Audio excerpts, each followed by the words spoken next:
Hello everyone, welcome to our channel Ivy Legal.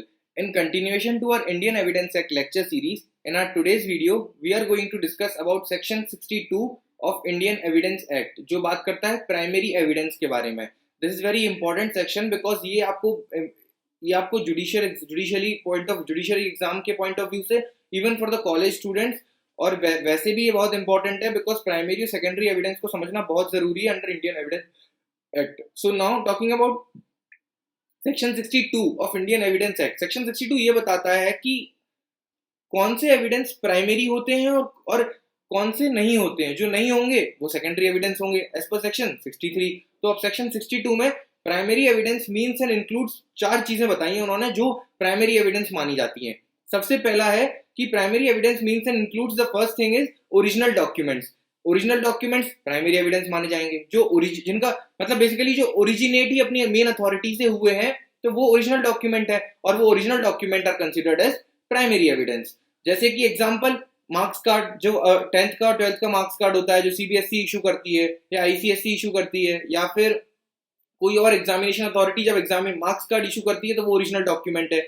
Any contract paper, जो original contract paper आप लोग sign करते हो, या फिर any property document, original insurance document, original mortgage deed, all those are considered as original document and these are the primary evidence. अगर कोई suppose कल के दिन कोई issue आ जाता है with regards to execution of mortgage deed या with regards to any breach of contract, तो उस केस में ये जो original contract है, original mortgage deed है, this will act as a primary evidence. फिर second बताते हैं each part of several part of document. जिस document के बहुत सारे parts हैं तो उसका हर part is a primary evidence. Example के तौर पे अपन समझ लेते हैं कि सपोज 4 लोगों के पास एक प्रॉपर्टी है ए बी सी डी. ये 4 मिलके एक एक्स प्रॉपर्टी के ओनर है और ये अब बेच रहे हैं, सपोज कर लो राम को.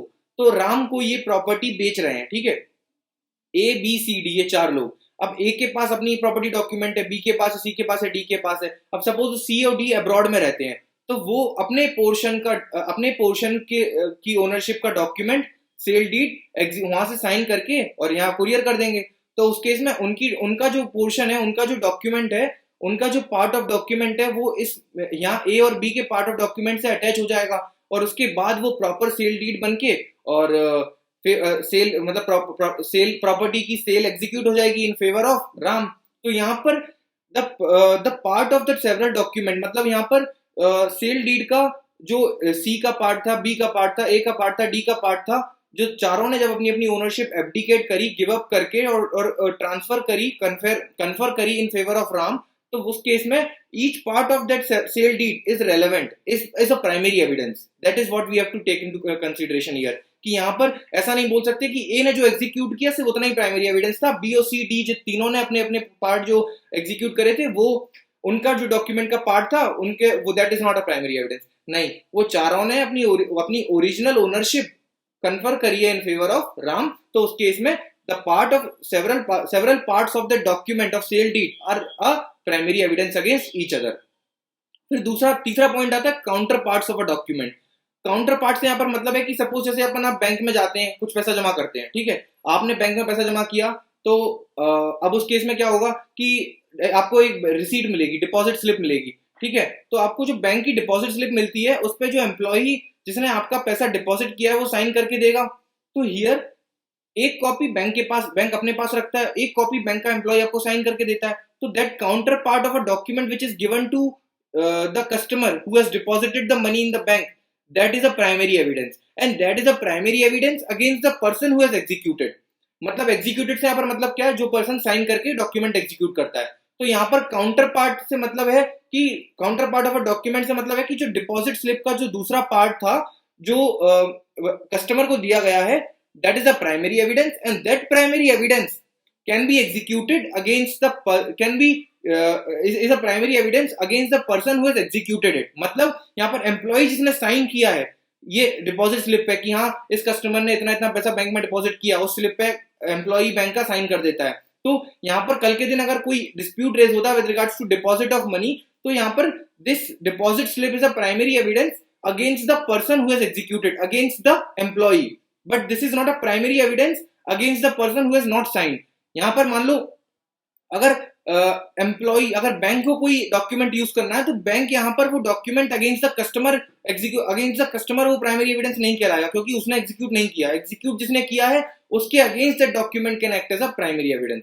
तो यहाँ पर एग्जीक्यूट किया था एम्प्लॉय ने, तो the customer can use this deposit slip, can use the counterpart of the document as a primary evidence against the person, against the employee who has executed this document. So that is a primary evidence. ठीक है, the counterpart of document is also a primary evidence.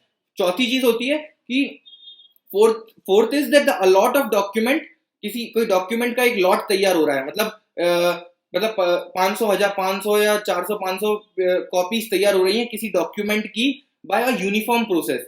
अब suppose एक photo, मैंने एक passport size photo दिया एक copy machine को, ठीक है, एक फोटोकॉपी की शॉप पे गया मैं और मैंने उसको एक फोटो, अपनी पासपोर्ट साइज फोटो दी। अब उसने उसकी 500 कॉपीज निकाली, ठीक है, bye way of a uniform process. उसने एक बार बटन दबाया, 500 कॉपीज बाहर आ गई। तो यहाँ पर जो 500 कॉपीज बाहर आई ना, दोस्त 500 copies are primary evidence against each other, but these are not the primary evidence against the original document from which these 500 copies have come out. आप समझे? ओरिजिनल कॉपी क्या थी? जो मैंने मेरी फोटो दी थी उसको, उससे उसने उसकी 500 कॉपीज निकाली। तो जो 500 कॉपीज हैं ये आपस में एक दूसरे के लिए प्राइमरी एविडेंस हैं, but when it is compared with the original photo which I have given to the shop owner of that shop, that in that case it is not a primary evidence. means जो copies हैं, those copies which are those photocopies which are done by way of a uniform process are primary evidence against each other, against the copies which have come out of the original photo. But when it is compared with the original photo, it is not a primary evidence against the original photo, क्योंकि वो original है और ये उसकी copies हैं। But these are the primary evidence for each other. कि suppose कोई dispute आ जाता है कि 4 बजे के टाइम पे क्या आपने वो फोटोकॉपी मशीन पे दी थी, और क्या ये फोटो जो है ये 4 बजे ही प्रिंट हुई थी, तो उस केस में मैं एक और फोटो जो उस लॉट के थ्रू प्रिंट हुई थी वो दिखा सकता हूँ कोर्ट को, और ये बोल सकता हूँ कि ये एक यूनिफॉर्म प्रोसेस के थ्रू ये फोटो और ये फोटो साथ में प्रिंट हुई थी, और ऐसी 500 फोटोज प्रिंट हुई थी। So in that case this photo which is also a copied one and this photo which is also a copied one are primary evidence against each other, but these are not the primary evidence against the original photo from which these photos have come out.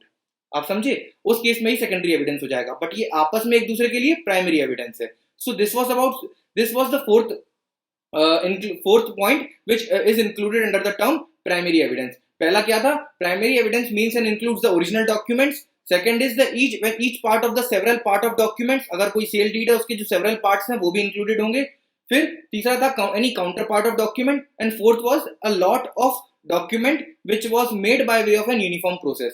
तो newspapers, photos, pamphlet जो एक lot में पूरी prepare होती ना, तो उसमें एक न्यूज़पेपर दूसरे न्यूज़पेपर के अगेंस्ट प्राइमरी एविडेंस है, एक पैम्पलेट दूसरे पैम्पलेट के अगेंस्ट प्राइमरी एविडेंस है when they are produced, when they have come out from the copying machine by way of a uniform process from the original source. So then in that case against each other they are primary evidence, but against the original document they are secondary evidence. This was all about section 62 जहां पर हमने primary evidence को detail में discuss किया। Hope आपको कोई confusion ना हो, अगर कोई डाउट आता है तो आप कमेंट सेक्शन में मेंशन कर सकते हैं। अब हम नेक्स्ट वीडियो में बात करेंगे सेकेंडरी एविडेंस की इन सेक्शन 63, और आप मेरी इंडियन एविडेंस एक्ट की प्लेलिस्ट पर चेक कर सकते हैं हमारे चैनल पर, वहां पर हमने difference between primary evidence secondary evidence भी अपलोड कर रखा है। तो अगर आपको कोई डाउट आता है तो आप उस वीडियो को देखकर एक बेटर अंडरस्टैंडिंग ले सकते हैं। Till the time, bye bye, take care.